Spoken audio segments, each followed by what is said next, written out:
Welcome to the Ernius Report, and today we'll cover some news from the US again, because although we're from Europe, what happens in the US has a great impact on us as well as the rest of the world, and especially since Trump was elected in November, which marks a new turn in US politics. So this will be a really interesting episode, and we will cover some of the most burning issues right now. And with me today I have again Pelle Neroth Taylor, British-Swedish journalist, documentary filmmaker and writer of several books. He's very up to date with these issues. Yeah, I'd like to start with talking a little bit about the pardon of Hunter Biden, which Joe Biden broke his promise with the American people when he issued a full and unconditional pardon to his son, Hunter Biden, which I think really is an extraordinary political act and happens just some weeks before the president will leave office. And he has also several times said that he would not pardon his son.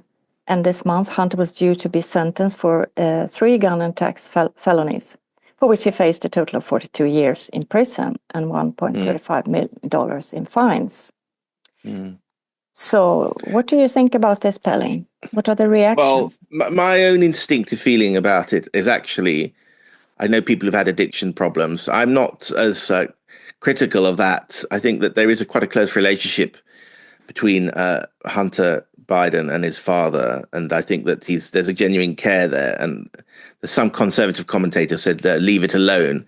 That said, I'll make the case, that's my own instinctive thing, but then I'll make the case for the other side, which is, of course, that he wasn't only pardoned for gun crimes and tax evasion crimes. Of course, we shall pave the way for lots of other extra constitutional activities by Trump, or anyone else. But it's also the question of, he's pardoned from everything he's been doing since 2014. And we know that the Ukrainian money laundering machine is involved, Biden funneling money into Ukraine and then Hunter taking a cut of the money that he was where he's working for Burisma. There are huge amounts of resources actually in the Donbass basin. We mustn't forget that, which is the contested area now. No one talks about that. And he was part of that. And then he was funneling the money back to the big guy in Washington, meaning Biden. So there's a laundromat, a circular thing there. So, there's that famous meme now. Bidenomics is basically send Biden, pay money to Ukraine. Ukraine pays money to Hunter. Hunter gives money back to Biden. Biden pardons Hunter, and then that's the Bidenomics in a nutshell. It's interesting though, because a lot of liberals donors have turned on Biden now, and because a lot of people who hate Trump say, you scored a goal here because the Trumpists are going to use that in all their bad things that they're going to do. I'm not saying that Trump is bad. I'm saying they think Trump is bad. Yeah. And apparently, let's see, top den. I'm just reading here from the New York Post. Top Dem donors furious at Biden's Hunter pardon. Lame duck president's selfish choice threatened to stop donations. There's a threat here that Biden, who's trying to raise funds for his presidential library, won't get money. A former aide told the Post that it's a shame that Biden put his family and personal life above the country. It'll be a stain on his legacy, but they're not surprised by the decision after we lost the election. Of course, it's not an unknown thing that people pardon controversial people. Clinton pardoned Mark Rich back in 1990, 2000 and so on. He was famous for his Iraqi oil scam. But what's more controversial, if you want to talk about pardons, even more controversial, is that he's mulling a preemptive pardon for Fauci. And Fauci, of course, was the head of the NIH, and maybe have millions of people on his under his name. And the Robert Kennedy and so on have got their sights set on him. Exactly. But can you issue preemptive pardon, and can't that just be overturned anyway? So it's weakening the whole concept of a presidential pardon. I think that's the idea of a preemptive pardon. How can you do that? It's very strange. Yeah, it's really interesting. And why would people like Fauci and also Liz Cheney and Adam Schiff, who were in this committee of the January 6th, also planning a pardon? Well, it's said that it could be a pardon blanket for them too. And why would they need these pardons? Well, exactly. It begs the question of what they know that we don't know. Shifty Schiff, of course, was the leading pencil neck Schiff. It's funny, Trump knows what people remember. We remember those little epithets, and we don't remember what they actually did. But pencil neck Schiff was the California congressman who basically touted this Russiagate collusion thing with the assistance of the intelligence agencies. And I guess there's going to be a lot of, I mean, now that Kash Patel, he was a kind of hero, a kind of Pakistani origin guy he's got a tough reputation, complete outsider, He's going to be hunting these people down. Yeah. Yeah, because he's a new nominee for, what was it? The FBI. For the FBI, yeah, right. So we get a little bit into the appointments also. And yeah, he's... So I guess they're preempting there, trying to preempt Kash Patel because he's going to go after Schiff and Liz Cheney. Yeah. Yeah. So makes the public think, well, what does he got? What does he have on them? And so in a way, it's one of those things where you try to distract attention and you end up drawing attention to them instead, I think. Exactly. But we'll see. And there's a lot going on with, if we move on to the appointments or that for the new administration, the new Trump administration, maybe we could talk a little bit about that's created this department created to cut spending, the DOGE, Department of Government Efficiency, with Elon Musk and Vivek Ramaswamy in the top. And these appointments does not have to be passed by the Senate because they have more of a consultant role. And it will have a large impact. And I think also this enormous spending by the government and also with an anti-American ideology built into it. Yeah. Do you think they will succeed? It's going to be an uphill struggle, but it might be a multi-generational thing, Yeah. I mean, it's funny because they know how to grab people's attention, and winning the battle of public opinion and putting things out there is part of governing. It's not the only thing that matters in governance. But what you need is a broad sign-up from the general public, broad buy-in before you do this. And of course, Musk is positioning himself as the anti-government bureaucrat. I mean, he comes from Silicon Valley, which is, America's crown jewel. It's America at its best, innovation instead of bureaucracy. I mean, Americans hate bureaucracy with a passion that Swedes don't, for instance, because it's so much less efficient, I think.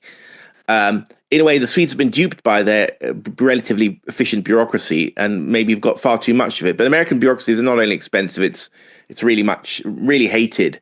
So it's a popular target. But I think they're trying to get some more buy-in by and putting people on notice. So it's a bit of fun and games at the moment. But and of course, Doge is using a meme from the internet again, sort of.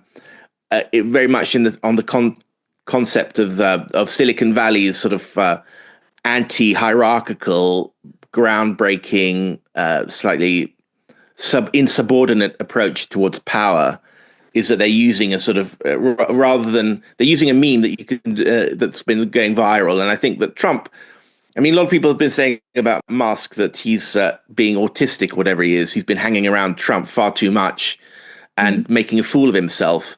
But I don't think Trump would have allowed it if he knows that or everything about that, about making an impression. And of course, in all the Kai, his granddaughter's footage, he's already hanging around at Mar-a-Lago. But if Trump hadn't wanted it, he wouldn't have allowed Musk to do that, or he would have tipped Musk off, saying, "Don't put up so much on Twitter. Don't be so offensive or sort of jokey. Don't make fun of people." It's part of this kind of disruptor thing to put people on notice, and with humor in a way, you can actually achieve quite a lot. Exactly. And I think that's been Trump's modus operandi. But we'll see. I mean, he cut the number of Twitter employees from 7,000 to 2,000 and renamed it X. Yeah. And a lot of these people were bureaucrats and former CIA staff and FBI staff who had nothing better to do than to censor people. There's a very interesting. Yeah. Tucker Carlson again. I mean, he's probably the world's most famous journalist and tens of millions of followers, and is sort of one of the ideologues of the MAGA movement. And he had a fantastic little speech the other day where he talked about institutions are like organisms. I mean, live organisms. Their only role is to perpetuate their own survival. I mean, that's what we all are. Whether we're insects or human beings, our main role is to perpetuate ourselves, because by definition, if we don't survive, then we don't survive.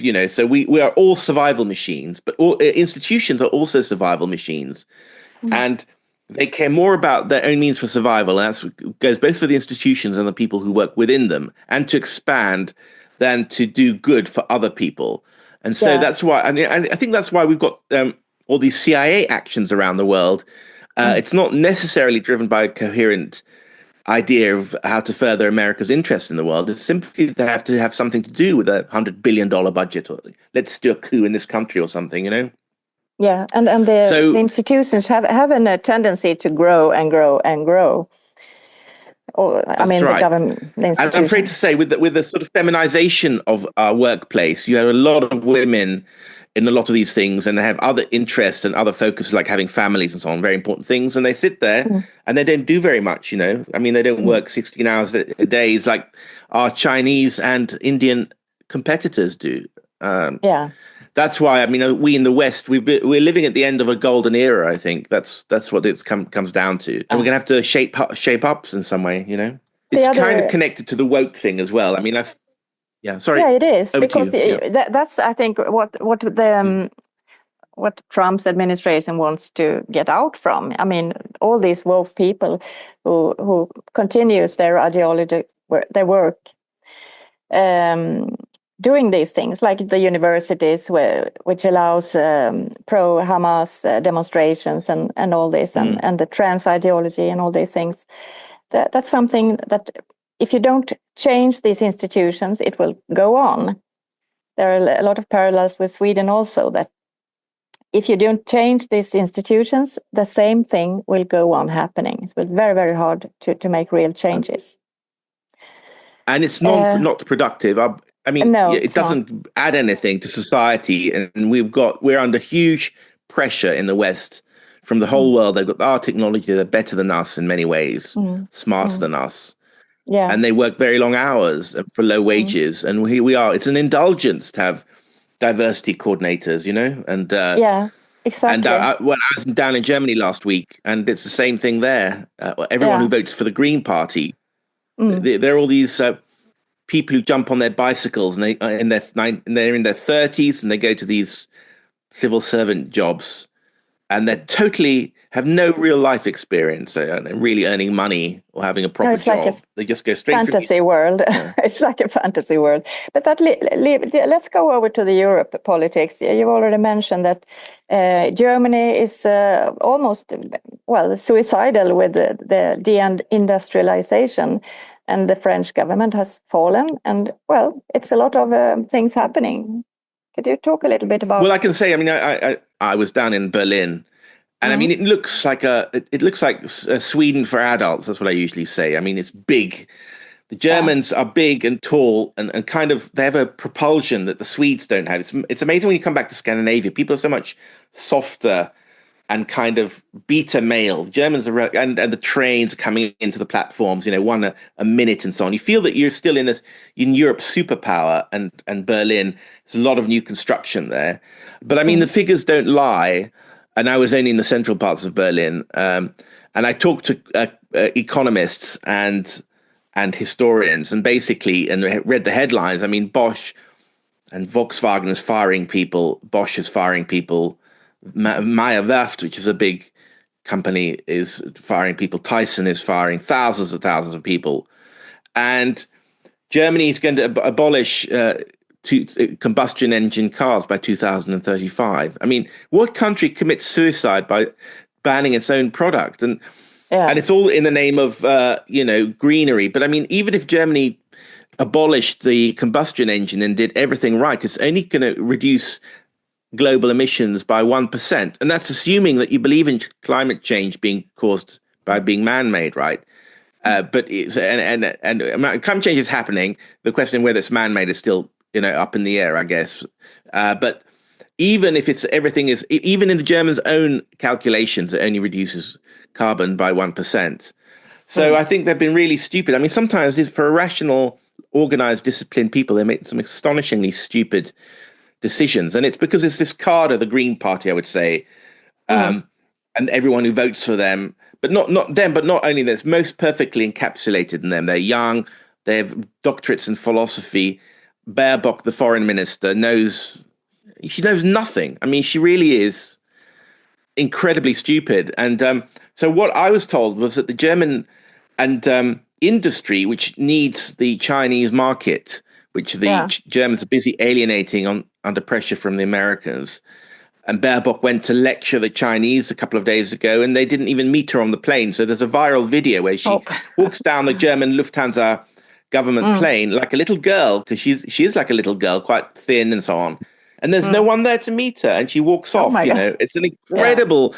What does it say? I mean, this is Germany, Europe's superpower. A little girl walking off the plane. The foreign minister of Europe. Anyway, but the Germans are going to actually legally disestablish some of their big companies and move them to China and only have Chinese supply chains for everything, because otherwise the Europe or the US will ban those supply chains, and so they can't function. So Germany's basically export. And so these executives, they have the interest of their company to the fore, and they employs thousands of German engineers might be emigrating to China. So Germany's going to lose this industry. It's going to become an agricultural zone. It's incredible. It's like the Morgenthau Plan of 1944, when Germany just suffered a defeat under Nazism. So they're in real trouble. I think their production is down 25% or something, the lowest growth figures in the OECD. It's really hard to of course, there's an election in February 25. Exactly. Partly it's the money they failed because they couldn't. Lindner, the finance minister, said no to illegal changing of the rules that would allow them to send more money to Ukraine. And that's my thing. I think Germany lost. Germany is the big loser of this, even more than anyone else, because they lost cheap energy from Russia and open markets to China. Exactly. And they shut down the three legs of their plants. successful model. Yeah. And then the idiocy, the nuclear plant. Again, this is astonishing. How many people died at Fukushima? No one.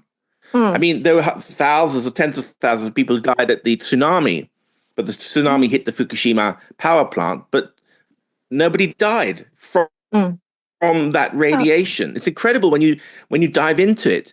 But if you go to YouTube and you type in Fukushima, there are lots of reports from CNN, BBC, and so on, and I didn't bother to watch them.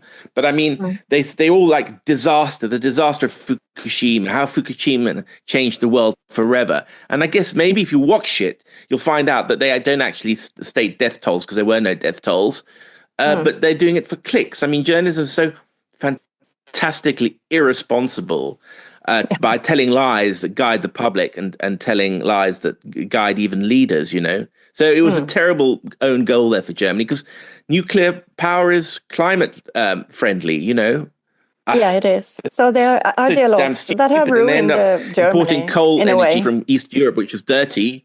Yeah, exactly. That's what Sweden's doing also. That's right. We're importing, it's like Hitler was an ideologue and he ruined Germany. Now they've got these ideologues ruining Germany. Yeah. Now, I was just going to say about France, where Barnier was trying to limit immigration. That was good. And then trying to make budget cuts to comply with. I mean, Germany France has quite a high budget deficit. The French don't, they're famously attached to their rights and financial perks, and they voted no to it. But the Economist is very neoliberal and is very critical of that. And I only had time to read that article. I think that also, it's the Ukraine war, because Le Pen won a lot of seats and disrupted the political system of France, basically, and the left did, because the French don't want to fight the shooting war with Russia, which is what Macron was touting back in June last year, which is why he lost. So it's all that side effects from the Ukraine war in a way. Yeah, it is. Why don't we just finish off with a little bit about the Ukraine war? What do you think will happen now with Zelensky peace talks and all this? Well, it's a very good question. I mean, I followed it very, very closely. I think that it's unlikely now to escalate. I'm not hearing from the Brits or the French that they're going to send in these missiles. I think they were scared off by this Russian Oreshnik demonstration. And I think it's quite clear. I mean, we're 5 weeks away from Trump. I think everyone's just hanging on to see what he will have. Lavrov gave a very interesting interview to Tucker Carlson today. You can find it on X. It's barely been covered in the Western media, which is why they're so incredibly unreliable to find out what's going on in the world. I mean, they're still talking like Dagens Nyheter, the Swedish newspaper, as its leader article yesterday or 2 days ago said, this is why Putin's going to lose. You know, he ain't going to lose, mate. I mean, he's even MI6's former chief, Alex Younger. And I mean, if MI6 says something, they're usually lying. But when it says something that favors Russia, you can rely on it to be the truth because, you know, they're talking about their enemies. MI6 former chief said, this war, there's going to be end with a massive land loss for Ukraine, no NATO for Ukraine, and it's going to be a peace talks after Trump comes in. And Germany and America don't want NATO. And if you just publish that Alex Younger interview on the Swedish television or something, millions of Swedes would be totally confused because they've been so disinformed by their media. That they think that Russia have been losing for years now. They think Russia's been losing, and they think Ukraine's going to join NATO. They think that the Swedes are going to be assisting it. I think what's going to happen is that there's going to be some security guarantees. The big sticking point is if they're going to allow. Who's going to provide the security guarantees? What kind of, if they're going to be troops patrolling this very long line, contact line, the Brits and French are in there. They say, we want to, but I don't think the Russians will accept it. I think there might be neutral troops. There might be, Indian troops or Indonesian or God knows, that might be an acceptable possibility. And this the land, Crimea and the East, Donbass. Possibly all the land, all the four regions. It depends on, I think the Russians, they're on the advance now.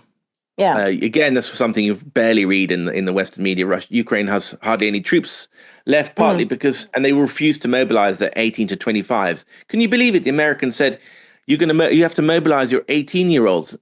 Oh my God! Ukraine refuses to do that because that's their seed corn for a future existence as a state. An 18-year-old, and they're not going to win it anyway. Even with all those guys, they're just going to get slaughtered.